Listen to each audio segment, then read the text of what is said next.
Hello everyone, it's Ruse HD here again with another commentary for you. Sorry I've been busy, but I've been doing a little bit of StarCraft 2. Today I actually went and seen Inception, and it's a great movie. I recommend you guys go see it. It's a little bit crazy. There's a lot of stuff to pay attention to in the movie. And it's about 2.5 hours long, so you sort of got to be paying attention. But we're not here to talk about movies or StarCraft 2. We're here to talk about the Ruse. I actually casted this game earlier, but I had a problem with the audio. I accidentally unmuted my mic, which I'm gonna check right now. It's not muted, and yeah. So like halfway through the game, I muted my mic for something. I think the phone rang or something, so I had to mute it and pause the game. But when I unpaused the game and started recording again, I was actually talking for about another 20 minutes, or maybe 10 minutes or so, and I didn't have any audio. So what's the point of posting something if it's not going to be good? So I'm going to do this 2v2 again. I know who wins, but regardless, I don't remember this game exactly, but I know there's going to be some crazy attack going on in this center of the map here, so it should be exciting. So actually, we start with the introductions. I got Alone.Warrior on my left here. He is going to be the Italian player. We have Tobedotty, going to be the USSR player on the right. We have Kickass Hoppa, a very good player. As the US on the top left, and Cyrus Jackson, a very good player as well, as a German player on the top right. I don't know Alone.Warrior as much. I know Tobedotty's a fairly good player. I've seen him play before, and I would consider him a good player. I don't know about Alone.Warrior though, so I have no idea what really his skill level is, but I know the other three are, I believe, pretty high level. I know at least these two are about over level 30, the enemy team 2. So I'm going to start this game off. I'm just going to speed this up sort of quick. I'm going to pause that back down to 1. Okay, so it looks like right off the bat, it looks like Kickass, Hoppa, and Cyrus Jackson are going to go for both camouflage nets with a blitz. And it looks like Tobedotty's going to go for a double camo net with a camo net right here in the middle. So it looks like right off the bat there's going to be some shenanigans. Let's see what he's planning to build. Looks like he's going to put a forward barracks. Yes, I do remember this game now. He puts a forward barracks up here.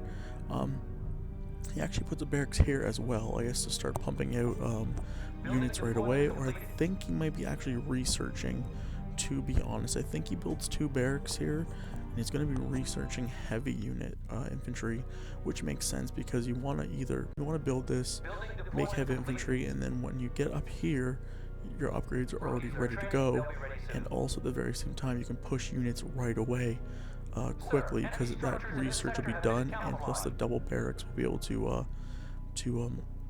push those units even faster out of that barracks to spam quicker. It looks like Alone.Warrior is going to go with a quick airfield. As you can see, he's also researched the complete right there. That's now it's all done. Go back to neutral. Looks like right now that Kickass is going to be smart, and he's just going to push out with... I'm going to pause right here, actually. He's going to push out with Willie's Jeeps just to take the center of the map. In this map, you need, by far, to take the center. If you don't have the center of the map, you're in trouble, because right here, if you take the center, if you're this player here and you take the center, you can pretty much lay waste anything, but just because the hills don't provide any cover.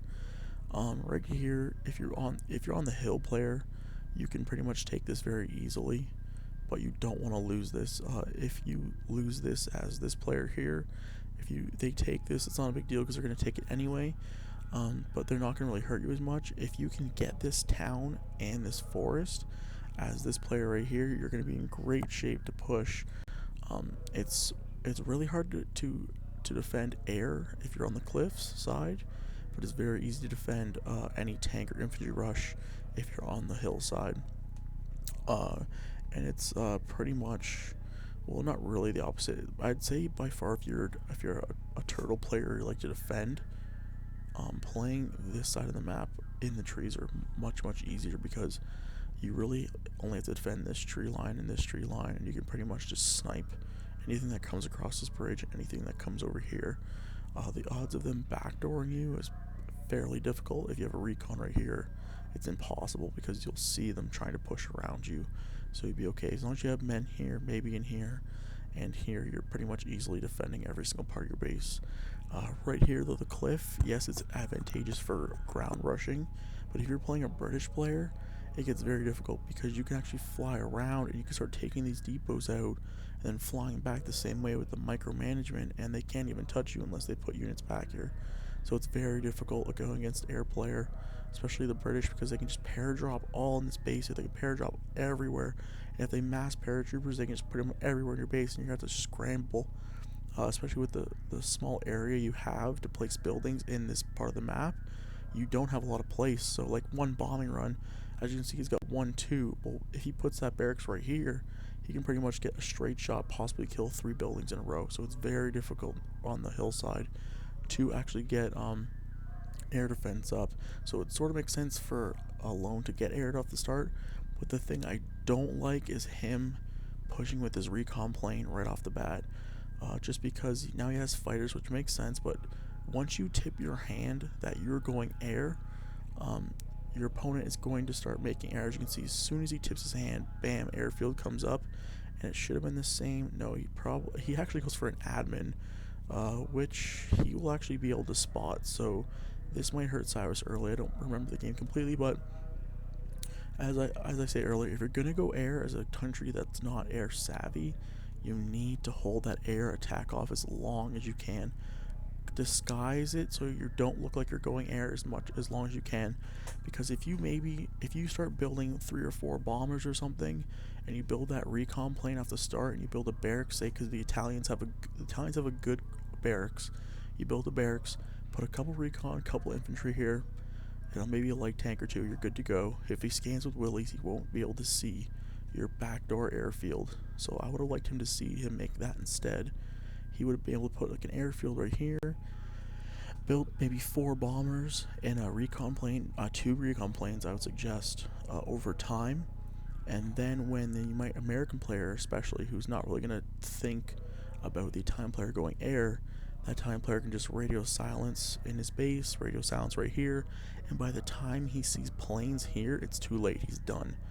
But if he doesn't prep for air, especially on this cliffside, you're in big trouble, because this is such a small distance. If you radio silence and fly, and you fly right here across this mountainside, you drop all the payload, he's pretty much screwed. You can just fly right across here, drop 1, 2, 3 bombs, and with your 4th bomber, you can actually go 1, 2, 3, and then 4, and drop it. And you can take out this, and all 3 depots, and then you're pretty much screwed as the American player at this point. So I don't like.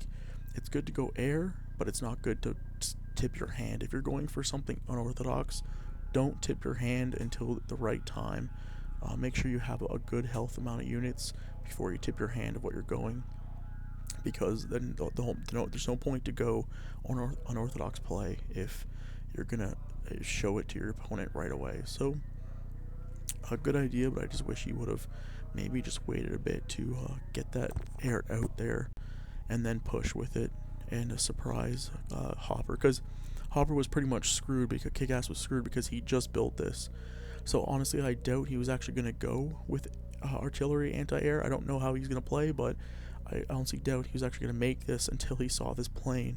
When he saw the plane, then he says, oh, wait a second, I need to start getting the air out, or anti-air out, and stop this right now before it gets out of hand. So if Alone would have, maybe during his inexperience, I don't know what kind of player he is, but if he would have saved maybe a couple planes and a couple bombers and just kept a little bit of a defensive start, he would have been able to push and crush Kickass very quickly, especially just because Kickass built this as soon as he saw the plane. But anyway, it looks like enough talking. Looks like Tobedotty's going to be making this recon. It looks like for some reason Cyrus Jackson's going to make an admin off the start. I think, like I said, it's easy to turtle in these trees. If you're on this side, it's pretty easy to turtle, especially if you get some artillery for yourself. You can start artillery shelling the opponent, and it looks like actually Tobedotty saw that there was something coming, so he quickly placed that down as fast as possible instead of putting it right here. Or he might have just wanted to be in the area. But it looks like he's actually going to pump out. As you can see,